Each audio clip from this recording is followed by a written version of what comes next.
the chief priests and the elders of the people made their plans how to have Jesus executed. So they bound him, led him away, and handed him over to Pilate, the governor. When Judas, who had betrayed him, saw that Jesus was condemned, he was seized with remorse and returned the 30 pieces of silver to the chief priests and the elders. "I have sinned," he said, "for I have betrayed innocent blood." "What is that to us?" they replied. "That's your responsibility." So Judas threw the money into the temple and left. Then he went away and hanged himself. The chief priests picked up the coins and said, "It is against the law to put this into the treasury, since it is blood money." So they decided to use the money to buy the potter's field as a burial place for foreigners. That is why it has been called the Field of Blood to this day. Then what was spoken by Jeremiah the prophet was fulfilled. They took the 30 pieces of silver, the price set on him by the people of Israel, and they used them to buy the potter's field, as the Lord commanded me. Meanwhile, Jesus stood before the governor, and the governor asked him, "Are you the king of the Jews?" "You have said so," Jesus replied. When he was accused by the chief priests and the elders, he gave no answer.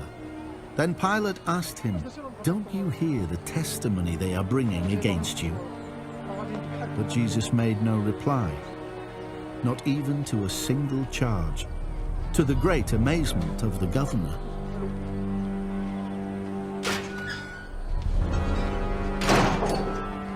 Now it was the governor's custom at the festival to release a prisoner chosen by the crowd.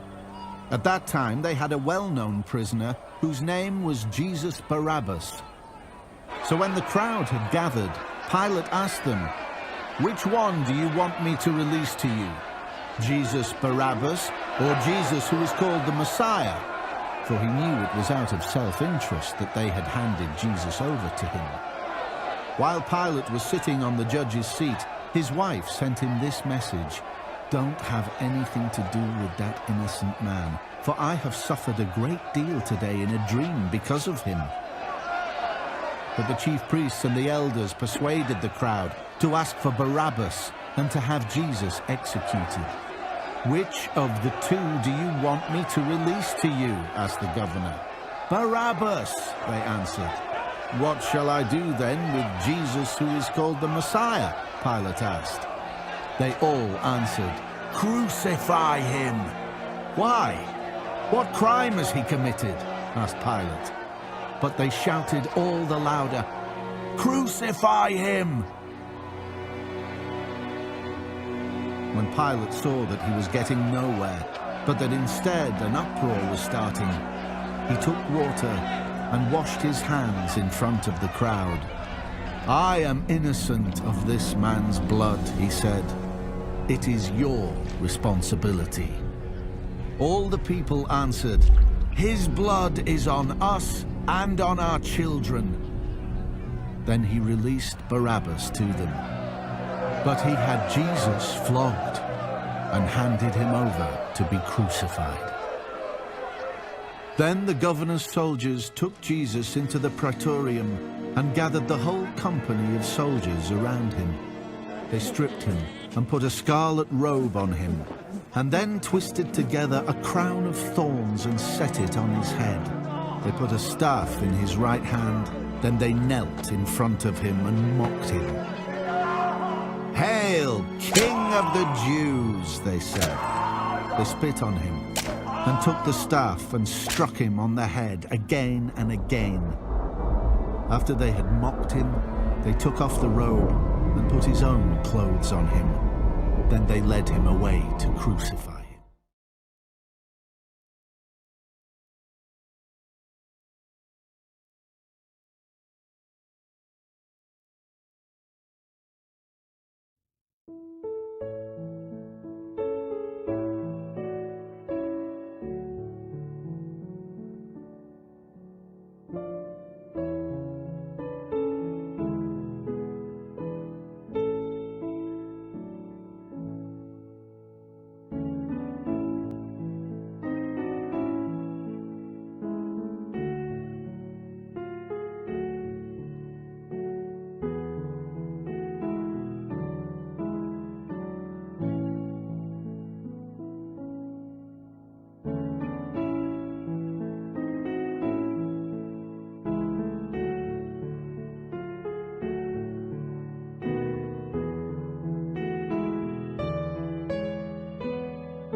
has made a way for me. And now my eyes are open since I've come to know Him. His great love has set me free. At the cross, my debt was paid. All my sins were washed away. Just for me, amazing grace. At the cross,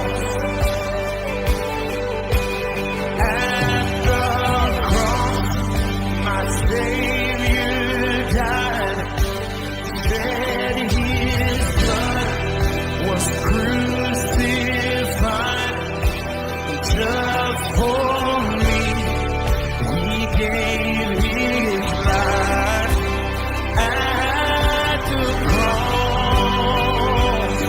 Let's sing that verse, church. Jesus